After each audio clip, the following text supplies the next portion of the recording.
Baik, saya mau tanya sebentar. Judul kita ini menata hidup meraih surga. Ada yang mau ke surga di sini? Yang mau ke surga boleh angkat tangan. Masya Allah. Yang surganya Firdaus bersama Rasulullah, tingkat paling tinggi. Amalnya cukup gak? Ada orang pengen di Firdaus sama-sama Nabi, tingkat paling tinggi, tahajud kata orang Rusia masih belang betong, salatnya masih lambat-lambat, Qurannya jarang tilawah. Insya Allah malam ini kita perbaiki, insya Allah kita dapatkan surga yang tertinggi.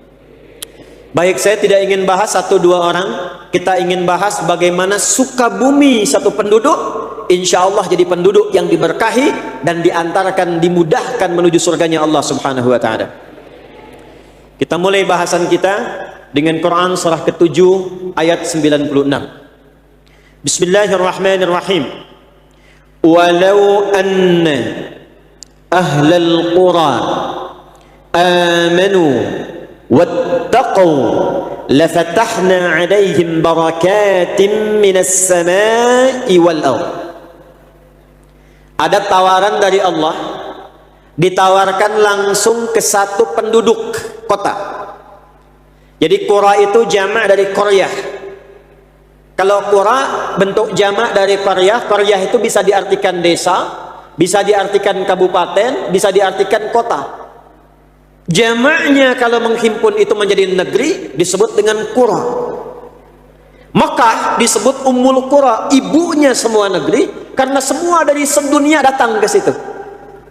Jadi kalau kita bawa ayat ini namanya qura ke kota Sukabumi, seakan-akan Allah menawarkan pada penduduk kota ini, jika ada penduduk Sukabumi ingin dibuka oleh Allah keberkahan, berkah di langit dan di bumi, semua berkah dibuka. Pintu langit dibuka, berkah di bumi dibuka. Kalau di bumi sudah dibuka, semua jenis-jenis kebaikan yang ada di bumi mudah untuk diraih. Sumber daya alam nggak capek gali muncul, musibah terjaga, gempa ditahan, banjir tertib, karena yang punya alam Allah. Diikuti hukumnya, dunianya tentram, akhiratnya dibuka semua pintu kebaikan. Apa tawarannya? Satu, walau anna ahlal qura amanu. Kalaulah ada satu penduduk negeri, mereka berkomitmen amanu, semua mau beriman kepada Allah subhanahu wa ta'ala. Awas, satu.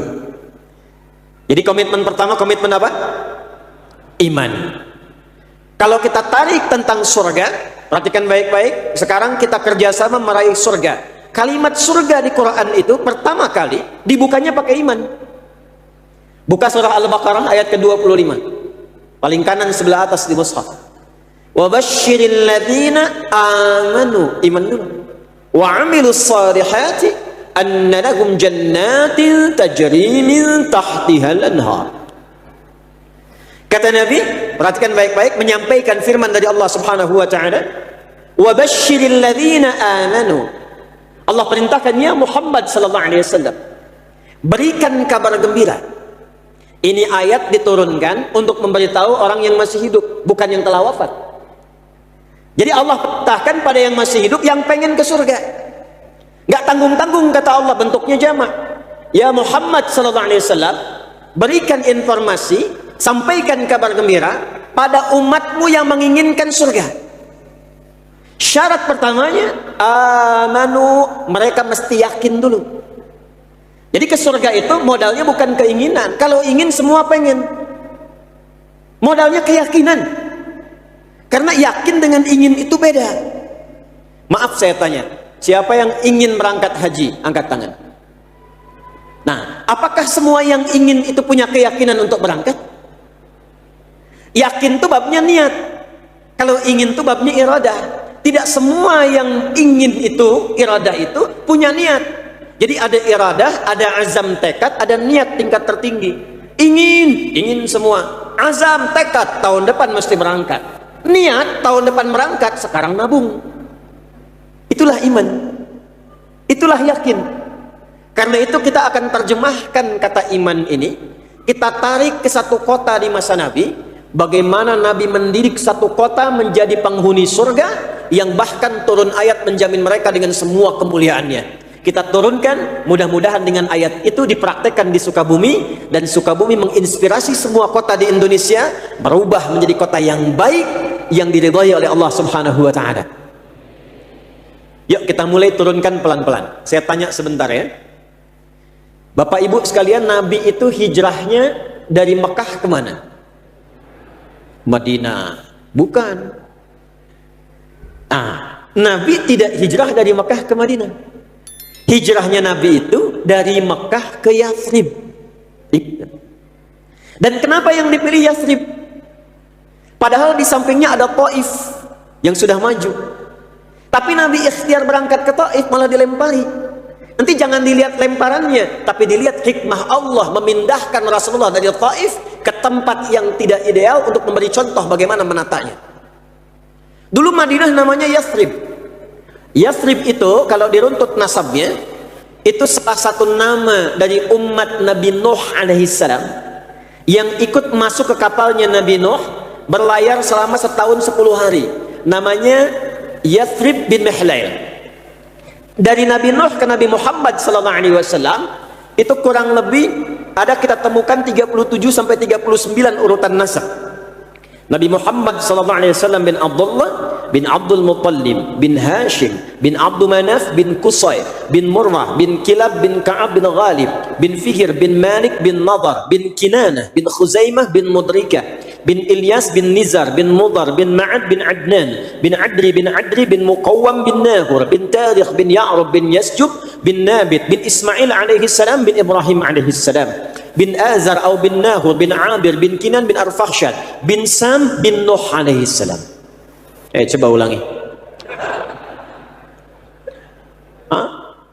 Nah, di masa Nabi Nuh terjadi banjir besar karena umatnya memberontak Nabi, menantang azab, diturunkan, maka masuk semua ke kapal. Di antara yang ikut itu ada namanya Yathrib bin Mihlail.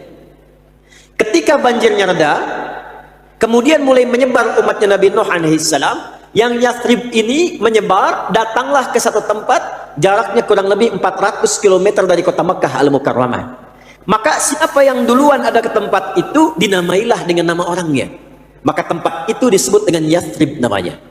Jadi saya ingin katakan, Yathrib ini sudah lama, 37 generasi sebelum kelahiran Nabi sudah ada tempatnya, sudah ada kemudian penduduk awalnya.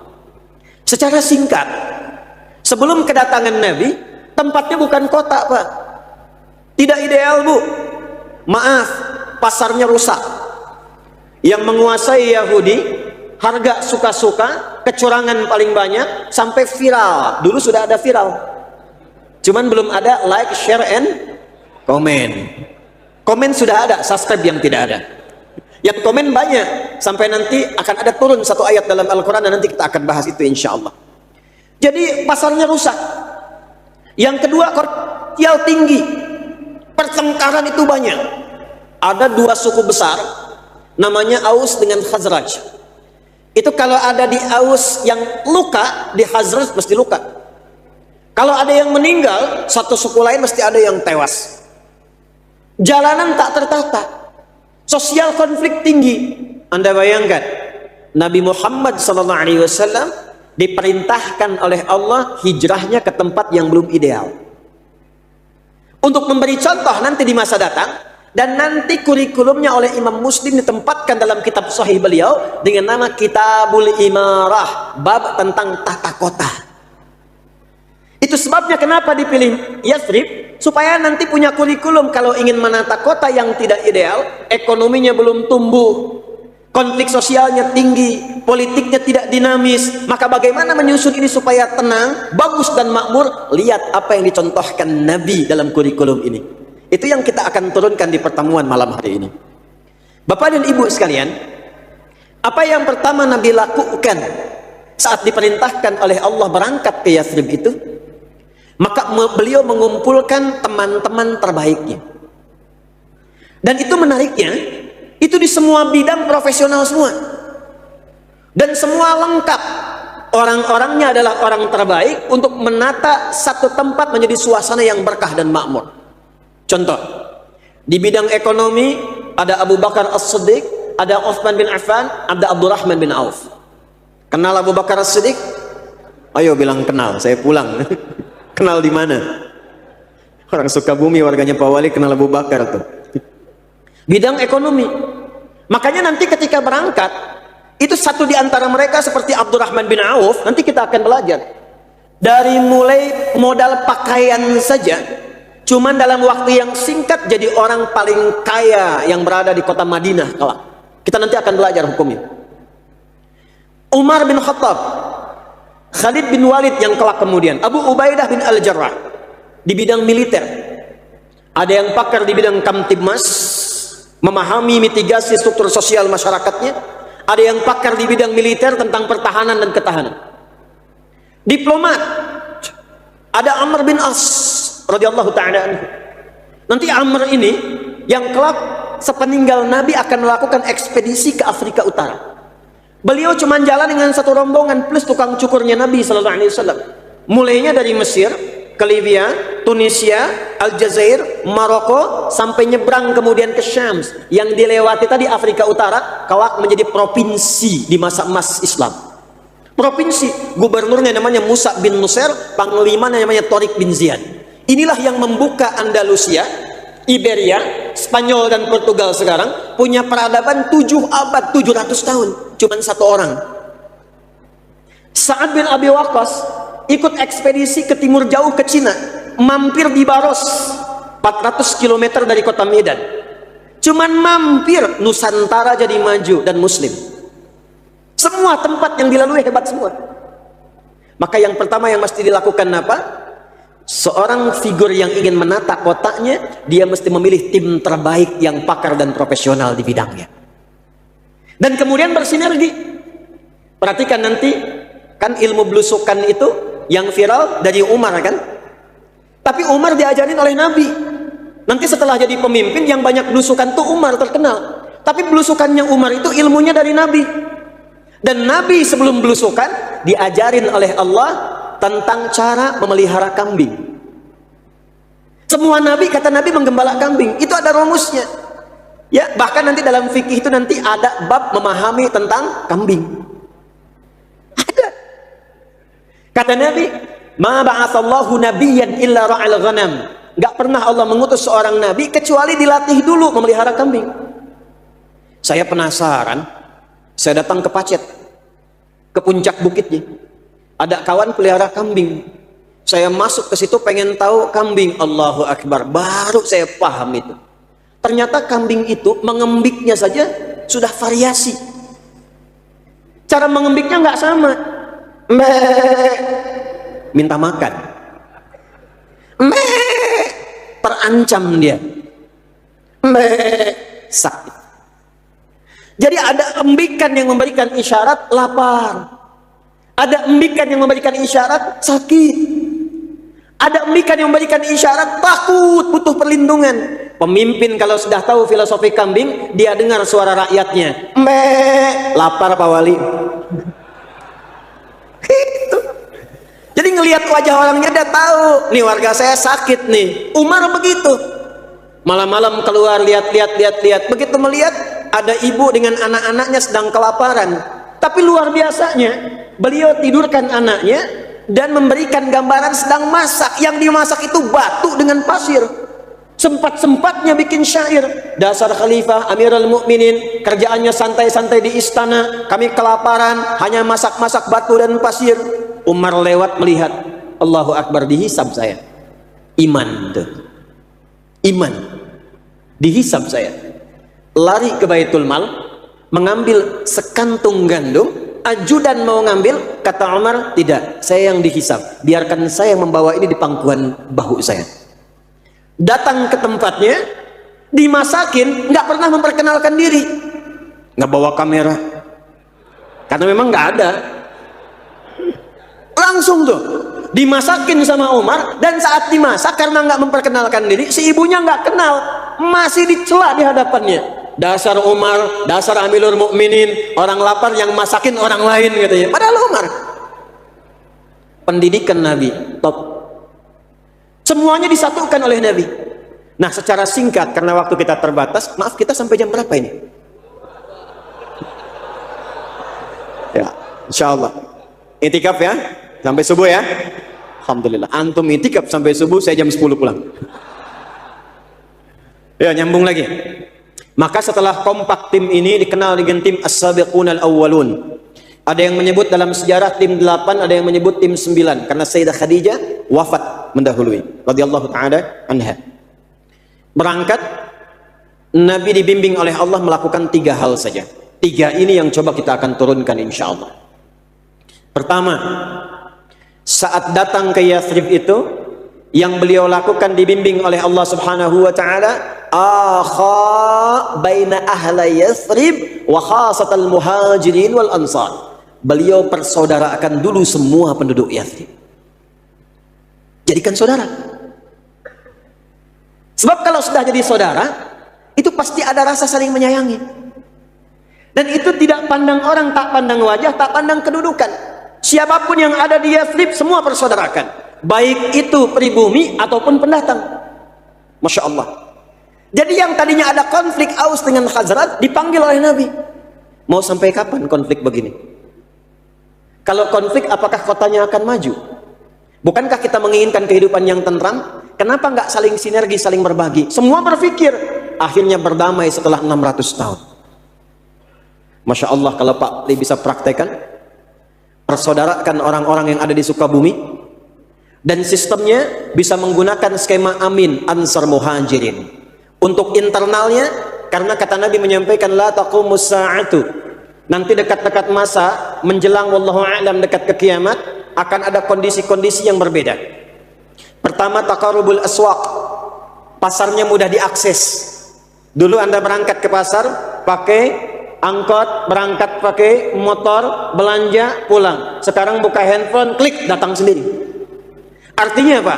Nabi mengisyaratkan dunianya akan bergerak kepada nuansa digitalisasi. Maka sekarang bikin persaudaraan konsep digital, Pak. Apa yang dilakukan? Tiru konsepnya Nabi. Bikin database-nya. Setiap kelurahan, kecamatan, desa ke bawahnya, RT RW, RT harus punya database-nya. Persaudarakan, kan rukun tetangga, rukunkan. Rukun warga, warganya rukunkan. Database-nya masukkan, lalu diinstalkan sekotanya. Masukkan di situ siapa yang jualan beras, siapa yang jualan pakaian, siapa yang jualan minuman, siapa penjual sayur. Masukkan semua datanya di situ. Begitu Anda butuh sesuatu, tinggal klik, hidup ekonomi di kota Sukabumi. Nanti persaudarakan. Gimana konsepnya? Misal, perhatikan indahnya Nabi ketika mempersaudarakan. Tidak pernah Nabi mempersaudarakan kecuali kedua yang dipasangkan itu saling melengkapi. Contoh, yang kekurangan dipasangkan dengan yang berlebih. Yang butuh minuman disampaikan dengan yang punya kelebihan. Yang butuh pakaian ditemankan dengan orang pakaian. Sekarang bikin aplikasi, jangan bentuk donasi. Masukkan ke situ, basnasnya klik ke situ, begitu zakat infaknya masuk, tebarkan keadaannya, lalu munculkan. Siapa si fulan, warga di Sukaraja butuh rice cooker, datang. Karena pakai aplikasi, klik, kirimkan, nyampe. Jadi kita nggak pusing dengan data kemiskinan.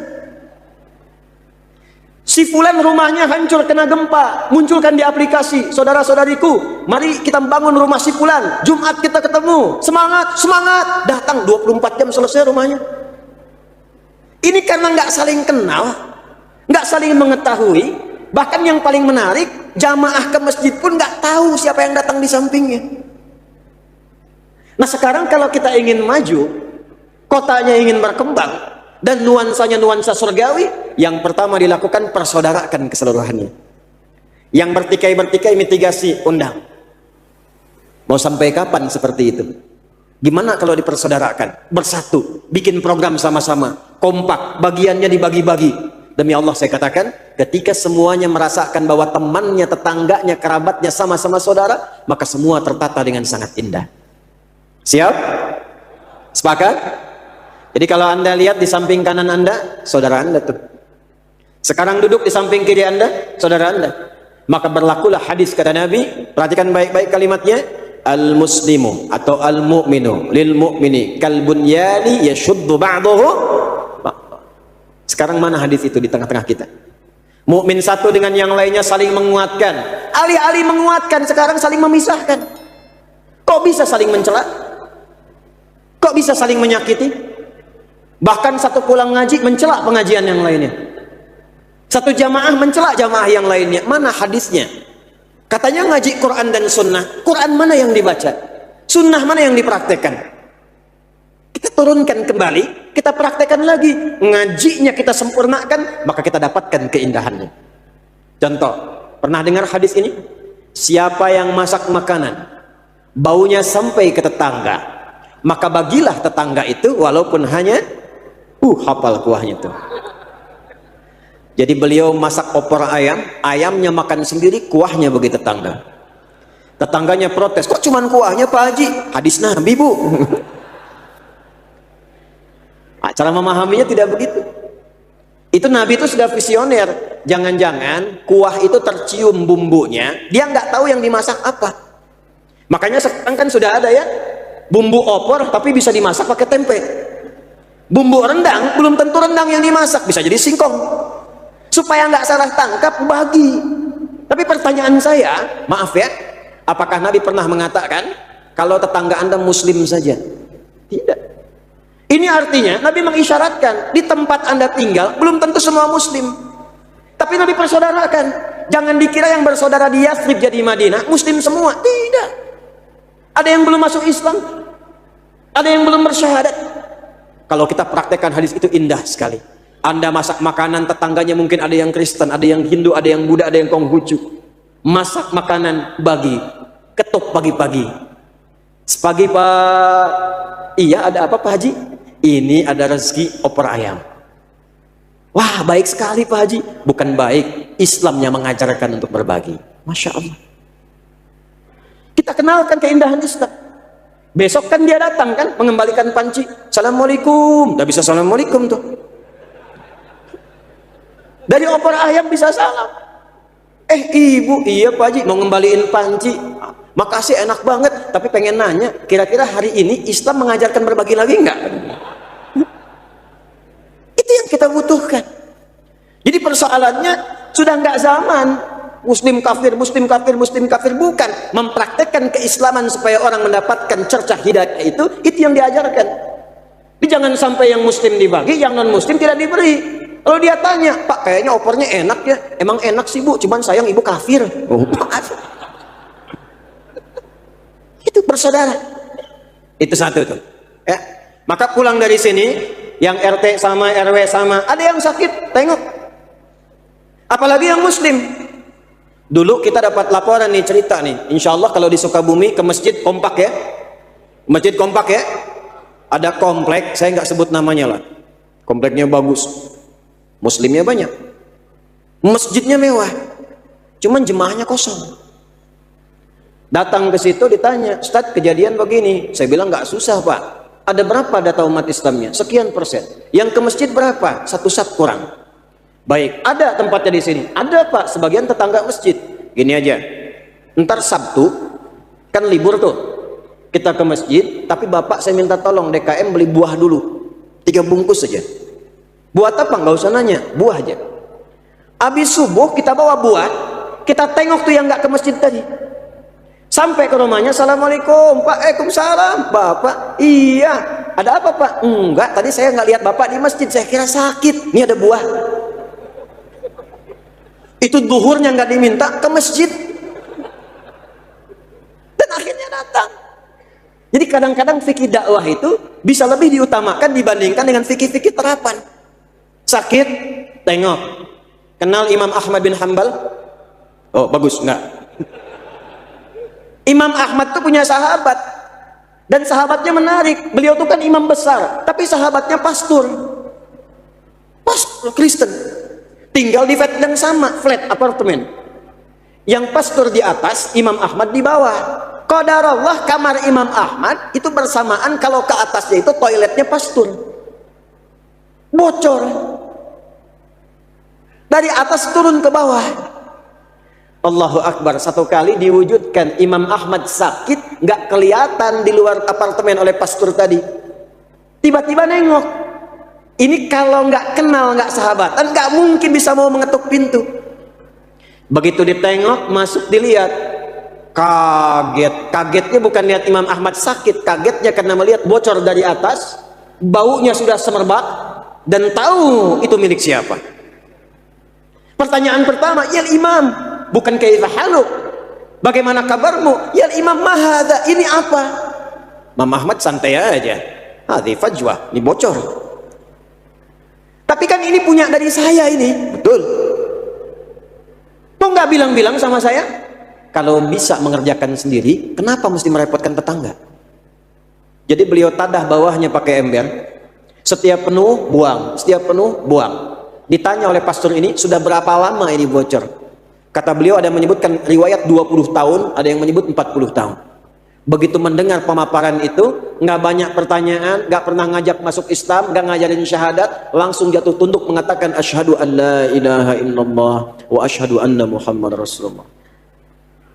Itulah akha, persaudaraan. Dan indahnya sangat luar biasa. Nih, saya kasih bocoran, tadi saya janji ingin menyampaikan Abdurrahman bin Auf. Jadi saat dipersaudarakan, Nabi itu memberikan argumentasi dulu, alasan kenapa mesti bersaudara. Dibuat cita-cita yang sama. Kalau saya tawarkan begini, ingin Sukabumi maju? Ingin Sukabumi maju? Ingin kotanya berperadaban? Ingin kotanya berkembang hebat? Semua kan ingin. Nah, Nabi dulu begitu. Kita pengen nggak Yathrib ini tentram? Pengen nggak maju? Pengen nggak damai? Pengen. Kalau semua pengen begitu, mari kita tempuh caranya. Maka semua menjalani itu dengan keyakinan, bukan dengan keinginan. Kalau cuma keinginan, Anda semua pengen, tapi kalau nggak yakin bisa mewujudkan itu, iman itu kan butuh pembuktian. Keyakinan itu butuh pembuktian. Hati itu tempatnya iman. Semua yang bersumber dari hati butuh pembuktian.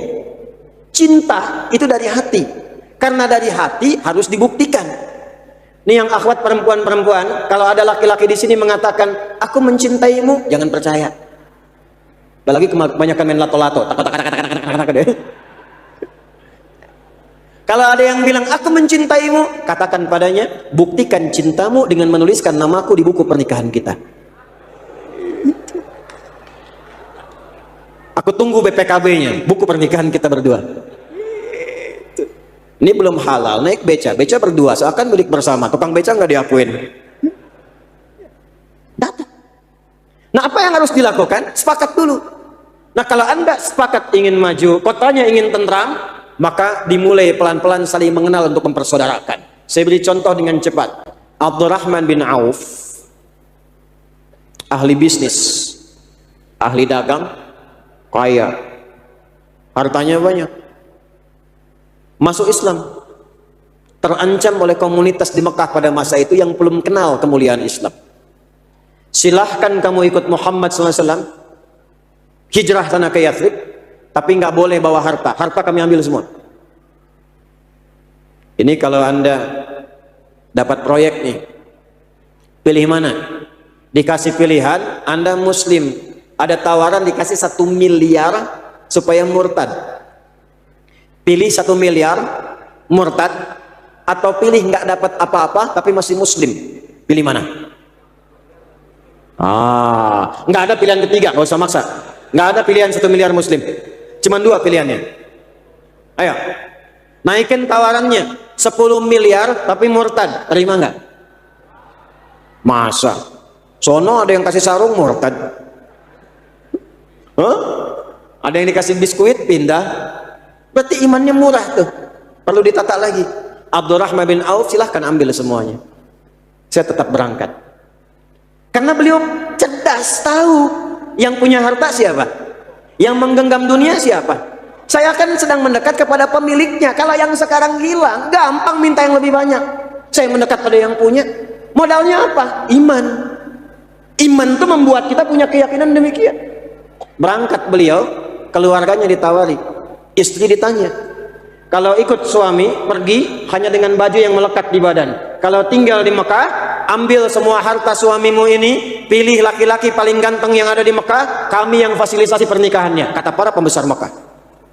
Masya Allah. Ibu, bu, anggap suami nggak ikut ya malam hari ini. Kalau ibu dikasih tawaran, pergi dengan suami, tapi harta semua ditinggalkan, atau tinggal di Sukabumi, mewarisi semua harta, dan bisa nikah dengan siapapun yang dipilih, dari pemuda paling ganteng, difasilitasi pernikahannya. Ibu kira-kira ikut suami hijrah atau tinggal?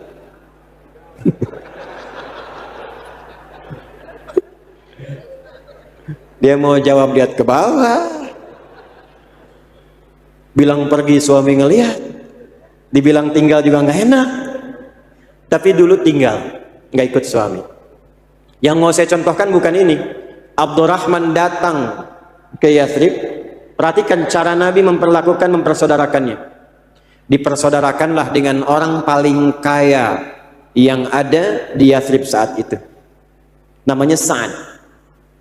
Sa'ad itu, Bapak Ibu sekalian, itu punya setengah kebun kurma yang ada di Madinah. Jadi kalau ada kebun kurma banyak, setengahnya punya Sa'ad. Dan penting saya sampaikan, di Arab sampai sekarang disebut kaya itu kalau sudah punya kebun kurma. Kalau punya rumah megah biasa, punya mobil-mobil mewah biasa, punya kebun kurma baru kaya. Karena dari ngerawatnya aja nggak mudah. 300 jenis kurma, merawatnya nggak mudah, butuh biaya, lahan banyak. Ini setengah kebun kurma di Madinah punya Sa'ad. Jangan ditanya, keluarganya luar biasa. Maaf, istrinya 2, cantik semua, elok, kepala suku. Dipersaudarakan oleh Nabi dengan seorang sosok yang datang kehilangan semua harta, fakir, miskin, yang ada cuma baju melekat di badan. Dipersaudarakan dengan yang demikian. Tapi yang dahsyat, apa yang terjadi pada Sa'ad. Bagaimana Nabi meyakinkan Sa'ad yang dengan persaudaraan itu mampu mengeluarkan kalimat berikut yang sangat luar biasa. Perhatikan baik-baik. Kata Sa'ad, akhil karim, saudaraku yang mulia, kama qala, sami'tu annaka kunta ghaniyan. Saya dengar kamu pernah kaya dulu. Kalau ingin kaya lagi, ambil setengah hartaku. Ini saya punya kebun kurma nih sekian, setengahnya buat kamu ya. Saya dengar kamu ditinggalkan keluarga. Kalau kamu ingin pilih perempuan paling cantik di Madinah, walaupun itu bagian dari keluargaku, aku fasilitasi pernikahannya. Gantian ya Bu. Bapak kalau dalam situasi begitu tuh. Bu Wali ikut gak Bu Wali itu? Pak Wali tuh datang ke Bekasi, ketemu sama orang Bekasi dermawan. Pak, kalau mau kaya, ambil setengah harta saya. Kalau mau nikah, pilih perempuan paling cantik di Bekasi, saya fasilitasi. Kira-kira Bapak terima atau tidak ditolak sama sekali?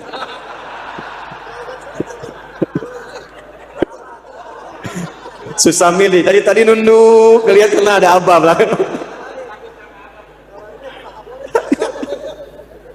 Apa jawabannya kata Abdurrahman bin Auf? Ini juga mengejutkan. Mengejutkan. Kalau Pak Wali agak mikir-mikir, Abdurrahman bin Auf langsung keluar seketika. Bima ma'na wa kama qala jazakallahu khair. Semoga Allah muliakan engkau. Arini ainal aswaq. Cukup tunjukkan kepadaku di mana pusat bisnisnya. Tunjukkan kepadaku di mana pusat bisnisnya. Jadi Nabi itu mengajarkan mentalitas yang kuat pada setiap penduduk Yathrib, termasuk kepada orang yang datang dari luar ke situ. Jangan jadi mental peminta. Jadikan mental petarung. Jadikan mental yang kuat untuk berusaha. Karena itu kenapa di bulan Rajab itu perintah pertamanya itu sholat. Peristiwa Isra Mi'raj kan Rajab tuh, setahun sebelum hijrah. Kenapa sholat? Karena sholat itu dari berdiri sampai dengan salam, semua ada maknanya yang menuntun kita bagaimana berkehidupan. Cuman ngajinya mesti hatam. Ngajinya tuh ada 3 bidang. 1 tentang bacaan, 2 gerakan, 3 maknanya. Sekarang kita banyak mencukupkan pada gerakan dan bacaan. Angkat tangannya sejajar dengan bahu, ucapkan Allahu Akbar, sampai situ. Pertanyaannya nih, ngangkatnya kenapa? Kenapa diangkat begini? Itu ada hikmahnya. Kitabnya banyak. Asrarus shalah, nadharat fi ma'anis shalah. Contoh, Allahu Akbar, tangan angkat. Kenapa ngangkat begini? Dijelaskan oleh para ulama, saat tanganmu mengangkat seperti ini, maka ini membantu kekhusyuan. Maknanya buang urusan dunia ke belakang, jangan dibawa dalam sholat. Pasrahkan dirimu kepada Allah. Maka ucapkan Allah yang maha agung, urusan dunia jangan dibawa, buang ke belakang. Ini persoalannya, banyak orang sholat, dalam sholat masih membawa dunia. Sehingga lisannya berkata Allahu Akbar, fikirannya duniahu akbar. Motor hu akbar, sendal hu akbar, jemuran belum diangkat hu akbar, status belum diupdate hu akbar. Udah takbir Allahu Akbar, handphone bunyi, tang ting tung ting tang ting tung tang ting tung, diangkat. Halo? Kan udah bilang wajah tuh udah pasrah. Allahu Akbar, wajjahtu wajhiya lilladzi fataras samawati wal ardh hanifan musliman wa ma ana minal inna salati wa nusuki wa mahyaya wa mamati. Ya Allah, aku pasrah. Yang akbar hanya Engkau, yang agung hanya Engkau. Aku salat untukmu, ibadah untukmu, hidup untukmu. Ya Allah, kalau aku wafat dalam salatku sekarang pun, terima taubatku dan jadikan aku hamba yang taat karenamu. Khusyuk. Makanya kata Nabi, banyak orang yang ketika di dunianya dibawa, setannya mudah menggoda. Ingat, ada setan khusus menggoda orang salat. Nanti kapan-kapan kalau saya ke Sukabumi lagi, kita belajar fikih setan. Belum pernah ada kan? Belum pernah ada. Dia ada 9 jenis setan yang harus diwaspadai. 9 jenis. Ada setan wudhu, ada. Namanya walhan. Dia yang membisikkan pada orang supaya ragu. Batal nggak? Batal nggak? Batal nggak? Wudhunya benar nggak? Benar nggak? Itu walhan namanya. Oh, kayaknya juga udah wudhu kok. Padahal baunya udah kemana-mana. Ada setan yang menggoda DKM masjid, Pak. Mesti hati-hati. Betul, setan DKM tuh. Ada. Kalau bikin masjid kompak, udah jadi bisa ribut. Ada tuh. Ada setan pasar, Bu, hati-hati tuh. Ada setan pasar tuh. Tukang godain ibu-ibu tuh. Ibu kalau ke mall, pulang ke rumah, masih ingat tas yang dibawa dari mall itu, mau dibeli nggak jadi, masih didiskusikan dengan suami, setannya ikut. Pak, tadi ada tas bagus deh, Pak, di mall itu. Bapaknya jawab, mah, kan tas yang ada itu masih bagus, kan dihisab juga. Oh iya ya, Pak, ya Allah, astagfirullah. Tapi yang tadi juga bagus kok, Pak. Situ. Ada setan rumah namanya Dasim, perempuannya Dasimah. Muslim perempuannya, mukmin perempuannya, soim perempuannya. Dasim, Dasim itu setan rumah. Kata Nabi, kalau ada orang masuk rumah tidak mengucapkan assalamualaikum, maka setan berkata kepada kawannya, Dasim berkata kepada kawannya, kita punya tempat menetap di sini. Itu yang bikin Anda gelisah kalau masuk ruangan. Kok bisa dapurnya tahu, kamar mandinya tahu, malam-malam mau keluar dari kamar ke dapur jadi ketakutan. Awas ya, awas. Bajunya putih, rambutnya panjang tuh. Sate 100 tusuk. Dari mana munculnya? Padahal pagi-pagi siang biasa saja, Dasim tuh. Tapi kalau Anda ucapkan assalamualaikum, dia berkata kepada kawannya, nggak ada tempat menetap di sini. Ajarin sama keluarga, biasakan. Rumah tentram. Anak saya yang sekarang mau 10 tahun, dulu waktu 4 tahun saya ajarin itu. Kak, kalau masuk rumah, kakak ucapkan assalamualaikum ya. Kalau enggak, nanti ada setan namanya Dasim ganggu di rumah. Itu begitu dia pulang, dia praktekkan langsung. Assalamualaikum Dasim. Disebut namanya supaya pergi sekalian. Setan sholat itu namanya khanzab. Khusus menggoda orang sholat. Namanya khanzab. Kata Nabi, atau kama qala Rasulullah SAW di Abu Daud hadisnya, fa idza kabbara, kalau sudah seseorang bertakbir, khanzab mulai beraksi. Sebelum salat dia diam aja. Makanya Anda sebelum salat fokus. Nggak percaya nanti subuh tuh, ya, subuh. Sebelum takbir tuh bisa fokus pada kiblat, khusyuk. Tapi begitu Anda takbir, fa yaqulu syaitanu udzkur kadza udzkur kadza. Maka setan mulai bertugas, ingat ini ya, ingat itu ya. Maka Anda mulai mengingat apa yang tidak ingin Anda ingat. Baru takbir.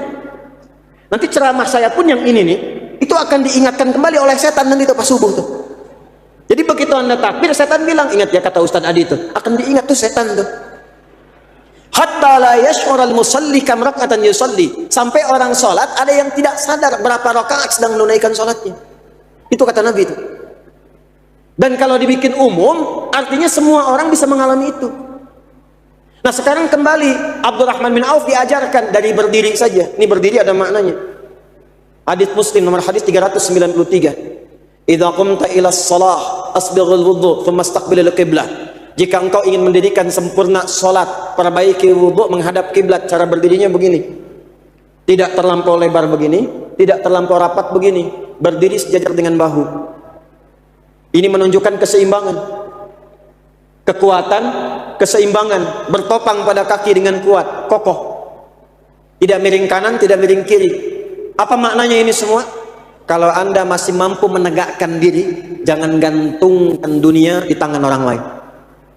Praktekkan apa yang telah Allah berikan. Nabi sampaikan, Nabi latih itu dengan maknanya. Makanya ketika ketemu orang yang tadi, beliau nggak leha-leha. Ya udah bagi dua, ada bagi dua. Tunjukkan di mana pusat bisnisnya. Tegak. Jadi penyalur kambing. Setahun dapat modal, dikembangkan 2 tahun dapat ribuan kambing. 3 tahun orang paling kaya di Madinah levelnya nomor 3. Nomor 3, nomor 1 tuh kaya, nomor 2 kaya banget, nomor 3 kebangetan kayanya. Nomor 3. Dan sejak saat itu semua orang Madinah disantuni oleh Abdurrahman bin Auf.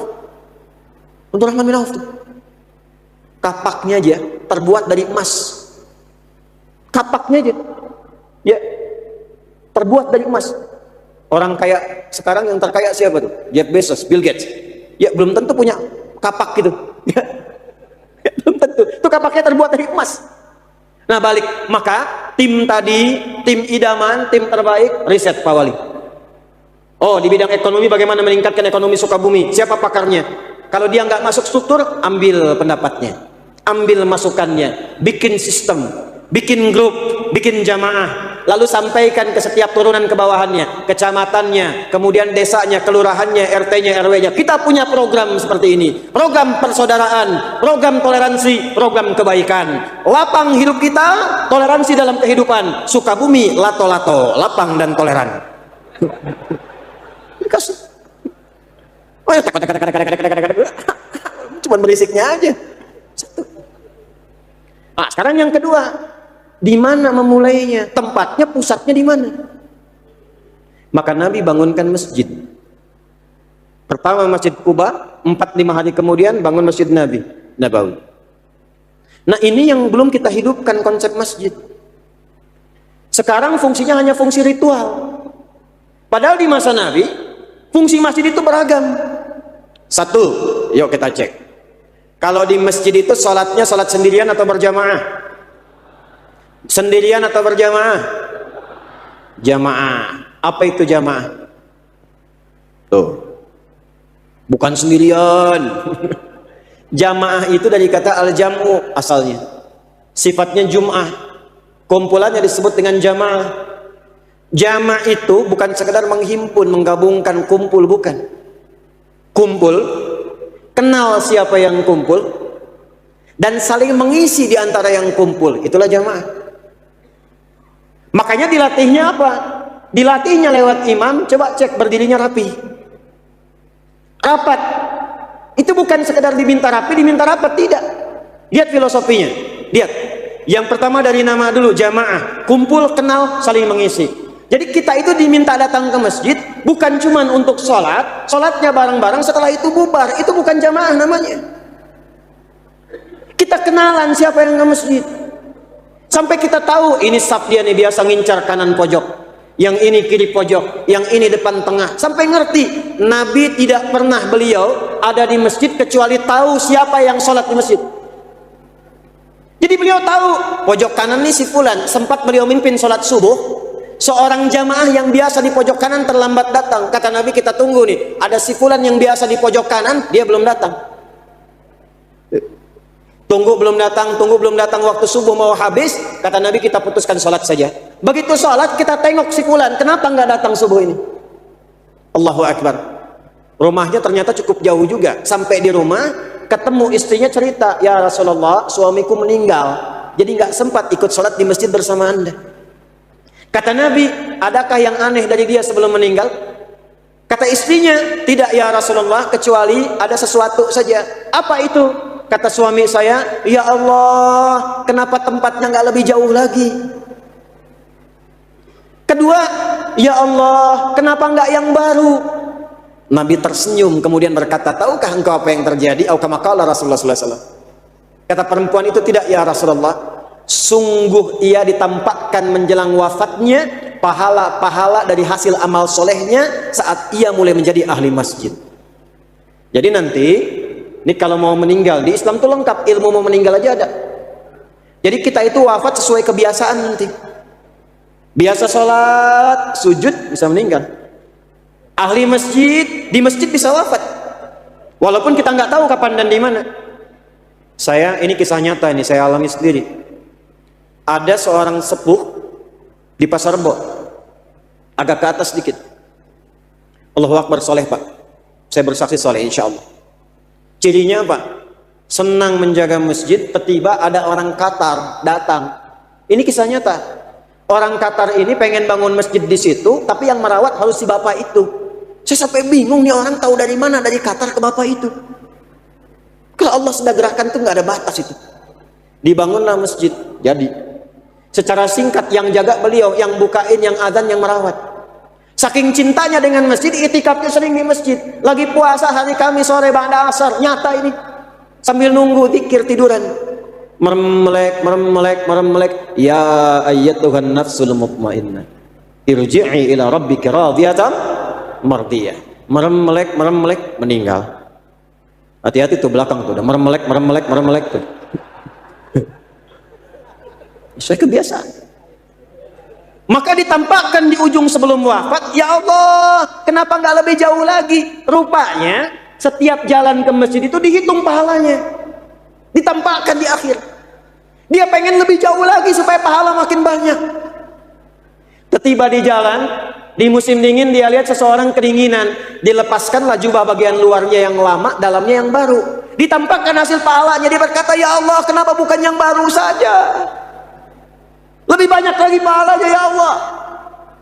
Intinya Nabi sampai kenal siapa yang di pojok kanan. Makanya filosofi imam, kenapa imam sebelum memimpin nengok dulu ke belakang tuh. Itu bukan formalitas. Nengok, sudah tahu kata jamaah.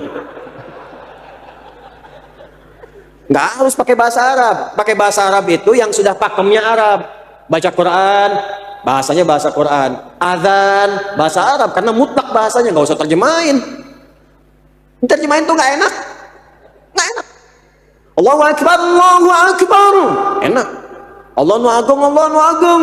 Ya. Di Betawi Tuhan dua gede, Tuhan dua gede. Nggak enak. Quran juga begitu. Surat Quran itu bahkan menjadi indah kalau tidak diterjemahkan.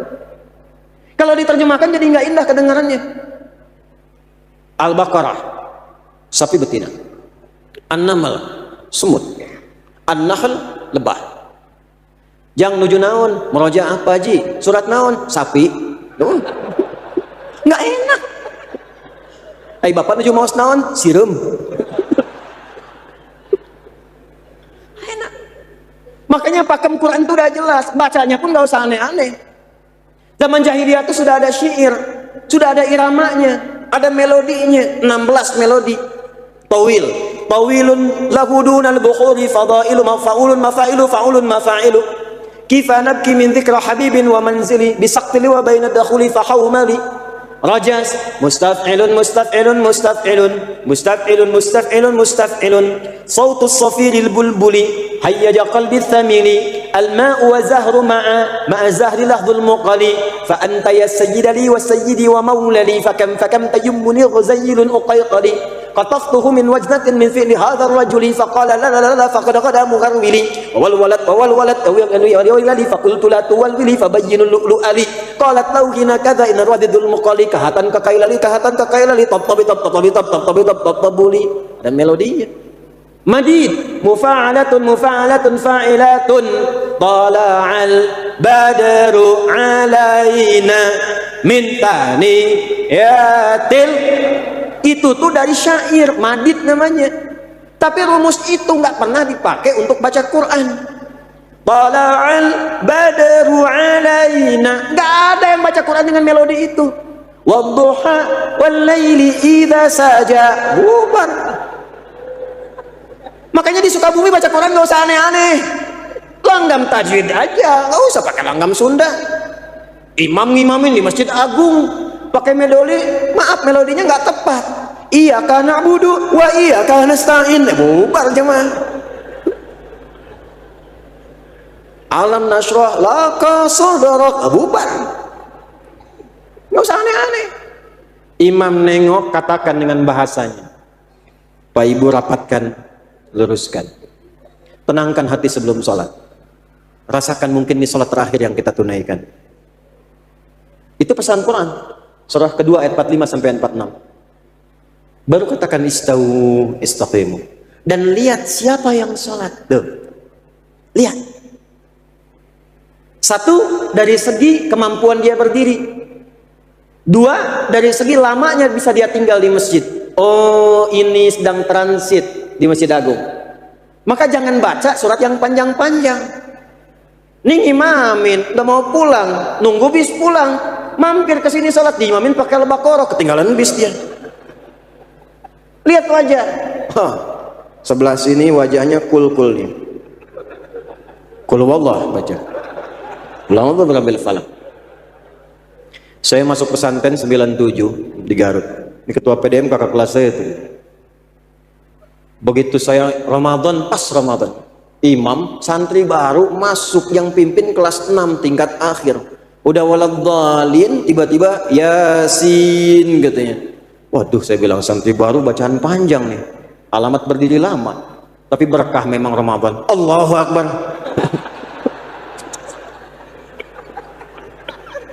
Saya pikir saat itu kira saya mau disempurnakan.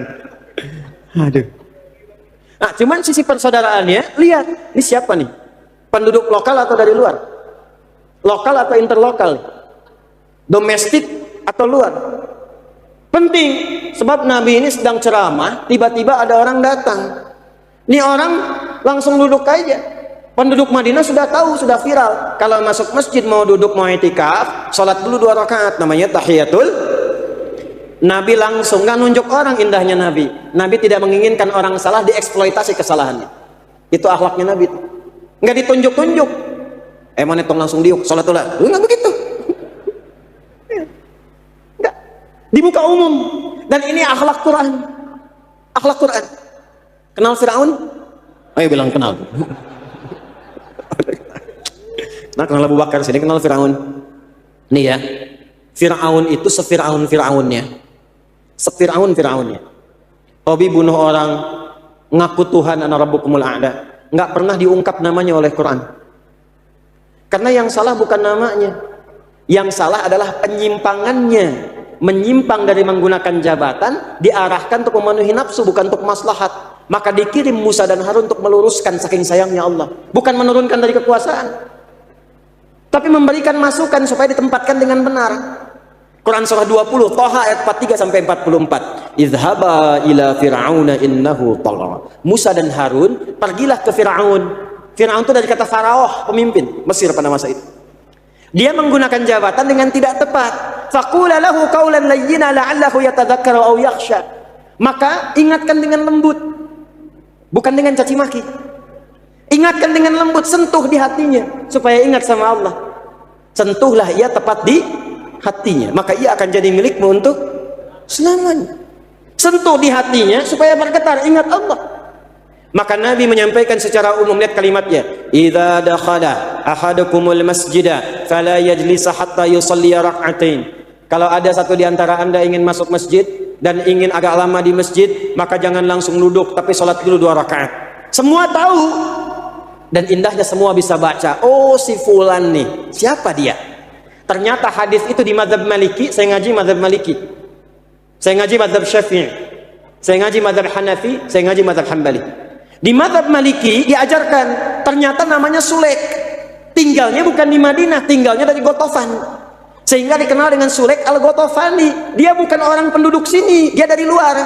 Nabi mengatakan, coba lihat ada tamu kita tuh, perhatikan dia kesini butuh apa, apa yang dia datang penuhi sebelum dia pulang. Tuh. Makanya nggak ada orang datang ke masjid Nabi kecuali selesai masalahnya, dan semua berlomba menolong. Datang tamu, kata Nabi, siapa yang mau jamu tamu kita ini? Semua angkat tangan, semua. Kata Nabi, si fulan yang paling duluan silahkan. Padahal di rumah si fulan itu stok makanan sudah nggak ada, cuman 1 piring aja. Itu hebatnya ke rumah, mah ada tamu nih. Dan istri udah paham, tarbiyah nyampe rumah. Nah ya, kang bet anak tamu kabumi kan tos kan, ya tuangan di dia. Nggak ada tuh kalimat itu. Alhamdulillah, pahala nih Pak. Biar mama tidurkan dulu anak-anak. Istrinya menidurkan anaknya, nyiapkan makanan di dapur, lampunya dimatikan, suaminya ngajak tamunya. Maaf nih, sedikit penghematan, kita makannya tanpa cahaya. Yang tuan rumah pura-pura bunyikan piringnya, tak tik tuk, tamunya makan dengan lahap. Esoknya saat sholat subuh, Nabi memuji beliau dan menyampaikan turunnya Quran. Surah 59 ayat 9 sampai 10 itu. Wa yu'thiruna ala anfusihim walau kana bihim khassasah. Masya Allah. Dia bahkan mengistimewakan orang yang datang sebagai tamu sekalipun dia butuh dengan itu. Dapat jaminan kemuliaan langsung dari Quran. Coba sekarang. Pernah nggak kita lakukan itu? Teman-teman yang di kantor dapat rezeki promosi jabatan, lihat nggak di bawahnya? Kan yang mengangkat Anda ke atas itu yang di bawahnya. Teman-teman yang di kantor dapat proyek, pernah nggak diajak temannya untuk merasakan kenikmatan itu?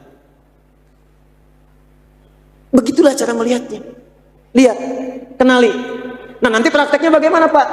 Ini yang saya sampaikan di beberapa tempat. Maaf, yang ke masjid ini kan profesinya beda-beda. Ada yang dokter di sini, dokter. Ada yang pedagang, banyak. Pedagang, pebisnis, yang dokter, yang macam-macam. Apakah semua warga bisa ke rumah sakit? Belum tentu. Nanti di masjid difasilitasi program pekan pertama Jumat. Pak Wali Kota telah membentuk aplikasi mendata dokter-dokter di Sukabumi. Masjid A, Masjid B, Masjid C. Yang nggak bisa ke rumah sakit datang ke masjid itu ya, dokternya sudah siap. Itulah jamaah. Yang cari peluang kerja ini ada bagian kelas bisnis nih, pengusaha-pengusaha akan ngasih edukasi. Ada lapangan pekerjaan. Silahkan datang ke Masjid A, Masjid B, Masjid C.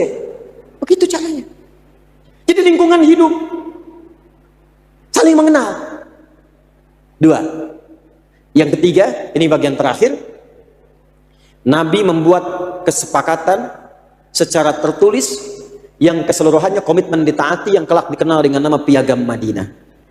Dan itu adalah embrio lahirnya Piagam Jakarta yang kelak menginspirasi lahirnya Pancasila dan Undang-Undang Dasar 1945. Jadi kita ini bukan negara agama di Indonesia, tapi spirit kebangsaannya dengan spirit agama.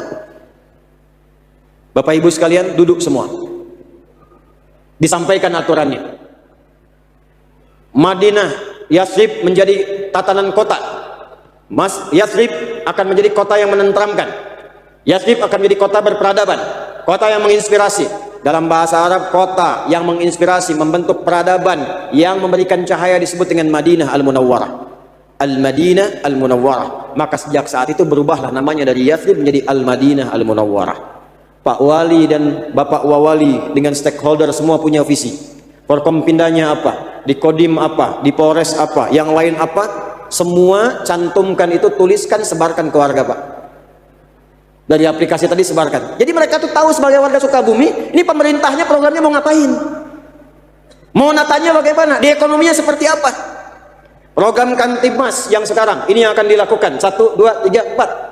Jadi tahu apa yang mau dilakukan. Laporan kalau ada tindakan begini, lapornya ke sini. Kalau ada begini, kita lakukan seperti ini. Masya Allah. Lalu praktiknya dimulai dari masjid, berangkat semua. Tebarkan persaudaraan, tebarkan kelapangan, tebarkan kemuliaan. Jika itu dipraktikkan dengan baik, itulah yang disebut dengan takwa berjamaah. Iman ketemu takwa, dapatnya berkah.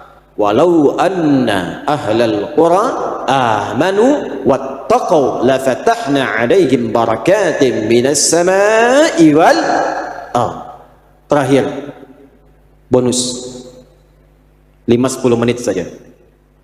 Tadi inginnya surga apa? Surga apa? Kalau ingin surga Firdaus, langsung kita wujudkan. Quran surah 23 ayat 1 sampai 9.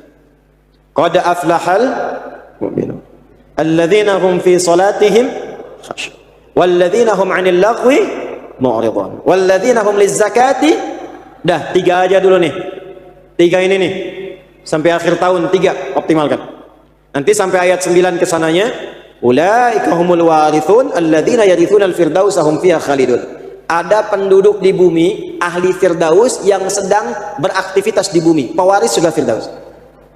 Siapa mereka? 1, kata Allah ciri-cirinya, mereka yang pertama menunaikan sholat dengan khusyuk.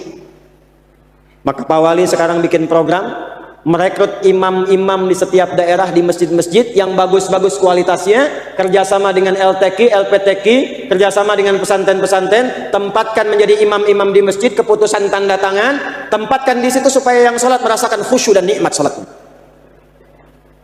Lalu bukan cuma jadi imam, wariskan pendidikannya, bikin kelas-kelas hafalan. Kalau perlu koneksikan ke Bekasi Quantum Akhir Institute, kita kirimkan support programnya, kita kirimkan perangkatnya. Kalau mau sepakat nanti kita bantu. Di Sumbawa kita kirimkan 2000 paket. Satu paket 3 kali 2000, 6000. Cara cepat menghafal Quran dalam 30 hari. Kita punya kelas karantina. Di sini ada cabangnya di Sukabumi. 30 hari hafal Quran 30 juz. Bukan juz 30. 30 juz. Itu lintas usia. Ada yang 78 tahun, 80 tahun, 49 tahun, 20 tahun, 25 tahun. Rekor tercepat 14 hari hafal Quran. 30 juz. Ada yang 25 hari, 24 hari. Ada ibu-ibu dari Jambi itu tambah sedikit, dia 40 hari kurang lebih hafal Quran 30 juz dari nol. Itu semarakan tuh supaya khusyuk salatnya. Nanti imam-imam yang bagus, bacaannya bagus. Kalau Anda nanti bisa bahasa Arab, belajarnya ada Ar-Rayah nih ya. Jangan cuma di pesantren bahasa Arabnya. Guru-guru yang di sana kerjasamakan dengan Pemprov. Masukkan ke masjid program belajar bahasa Arab supaya ngerti bacaan salat, ngerti baca Quran. Pesantren-pesantren sini ada berapa? Kerjasama supaya masyarakatnya ngaji, belajar. Nanti yang bagus-bagus, yang masih mau sekolah, kerjasama kita kirimkan beasiswa. Berangkat keluar, jangan tanggung. Kita punya kerjasama dengan 19 negara. Kemarin saya baru kirim ke Tripoli 35 orang sampai S3. Insya Allah tahun ini kita nanti ada kerjasama dengan Madinah, Ummul Qura, Al-Azhar, Sudan, Turki. Nanti kalau sudah ada saya infokan Pak Wali ya. Sampaikan ke semua pesantren-pesantren di Sukabumi, sekolah-sekolah yang minat ke situ ikut dari sekarang belajar bahasa Arab, karena di sana nggak bisa pakai bahasa Sunda. Alhamdulillah damang. saya 2010 tugas di Mekah. Kadang-kadang pengen senyum tuh, nerima jamaah kita ya, pertama datang itu. Begitu datang ketemu orang tinggi besar pakai jubah, ya, jenggotnya panjang, disapa, Syekh, assalamualaikum. Jawabannya apa? Waalaikumsalam, abdi ti Tasik katanya. Banyak orang Tasik. Ya balik. Nah kalau nanti sudah lewat masa sekolah, yang bagus bacaan. Kita insya Allah kerjasama tahun ini dengan Amerika, Jepang, Korea, Auckland. Tahu Auckland? Itu lampu merah sono tuh. Ya. Di New Zealand dekat Australia. Nah salah satu programnya mengirimkan imam-imam untuk Ramadan. Untuk 6 bulan sampai ke musim panas. Nah, sekarang saya ingin motivasi, kasih semangat, ayo ya, tingkatkan, nanti ikut daftar sebelum berangkat, nanti negaranya di mana, 2 bulan sebelum berangkat belajar bahasanya dulu.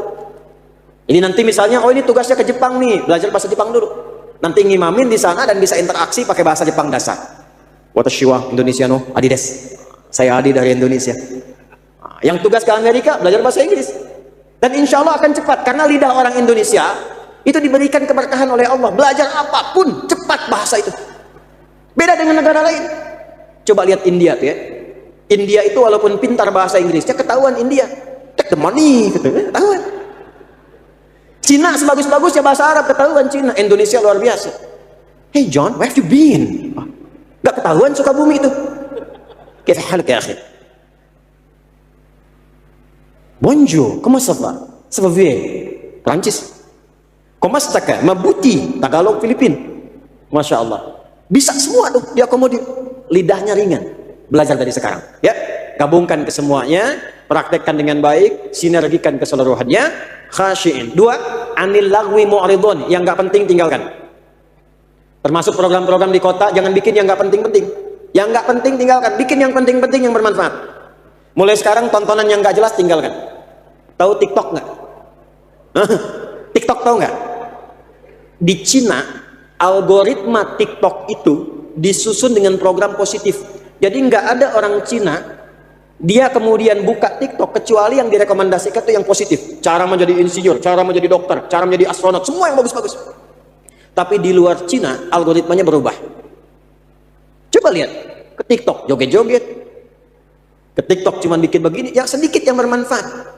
Sedikit yang menggunakan itu pada yang bermanfaat. Yang saya ingin katakan, kalau Anda ada media yang bagus-bagus, maka isi dengan yang bermanfaat. TikTok update sehari 1 ayat, Instagram sehari satu hadis. Update statusnya hadis, ayat, visi Sukabumi, program-program kemasyarakatan, semua sebarkan. Bukan cuma stakeholdernya aja.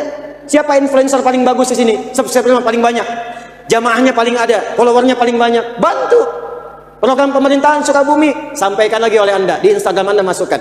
Subuh berjamaah, gerakan Sukabumi lato-lato, lapang dan toleran, kan? Gerakan sosial kunjungan ke tempat bencana, sebarkan itu yang positif. Jangan pasang reklame-reklame yang membuka nilai-nilai maksiat. Tugas Pak, awas jangan sampai lewat iklan, aurat terbuka, lihat, ya kan? Tapi kalau ada iman, insya Allah kita cepat. Palingkan ghaddul basar, istighfar, astagfirullah. Tapi langsung Pak, astagfirullah. Nah, ini teh.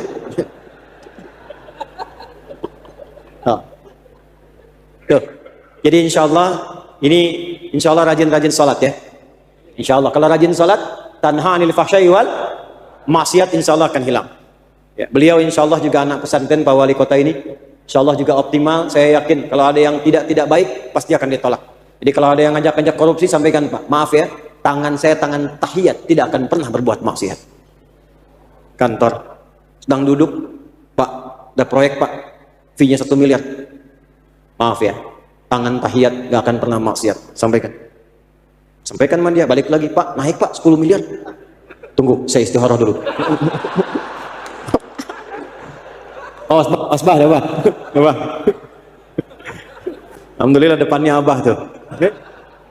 Terakhir, walladzina hum lizzakati fa'ilun. Ahli Firdaus itu senang berzakat. Mungkin nggak zakat kalau ada uang, kalau nggak ada uangnya? Mungkin nggak zakat kalau nggak ada hartanya? Artinya perintah zakat, perintah kaya, perintah berusaha. Maka Pak Wali dan para pemimpin bikin program bagaimana supaya kehidupan masyarakat sejahtera, Pak. UMKM-nya dihidupkan.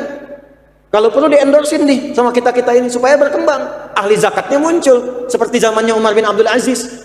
Bingung karena di tempat beliau pimpin sudah nggak ada lagi yang berhak menerima zakat, kaya semua. Mau dikirim Sukabumi belum ada Sukabuminya. Kembang semua. Maka penghuni surga Firdaus, calon-calon penghuninya mesti semangat, keluar dari sini semangat. Bikin produk yang keren-keren. Bikin era-eranya kan sekarang berubah nih, ya. Kembangkan dengan baik, optimalkan. Apa yang perlu kita sinergikan, sinergikan. Ya. Kalau nanti perlu Ustadz, saya mau bikin ini, boleh nggak Ustadz bantu? Silakan. Supaya semua maju, semua nyaman, semua tenang, dan insya Allah semua diridhai oleh Allah Subhanahu wa Ta'ala. Bismillahirrahmanirrahim. Alhamdulillahirabbil alamin. Segala puji hanya milik Allah Subhanahu wa Ta'ala, Tuhan yang Maha Pengasih dan Maha Penyayang, yang masih memberikan kita umur, kesempatan, dan hidayah, sehingga malam hari ini kita masih bisa mendengarkan nasihat, merenungi hidup, dan memperbaiki arah langkah kita menuju ridhonya. Salawat dan salam semoga senantiasa tercurah kepada junjungan kita, Nabi Muhammad SAW, kepada keluarga beliau, para sahabat, serta seluruh umat yang setia mengikuti ajaran beliau hingga hari kiamat kelak.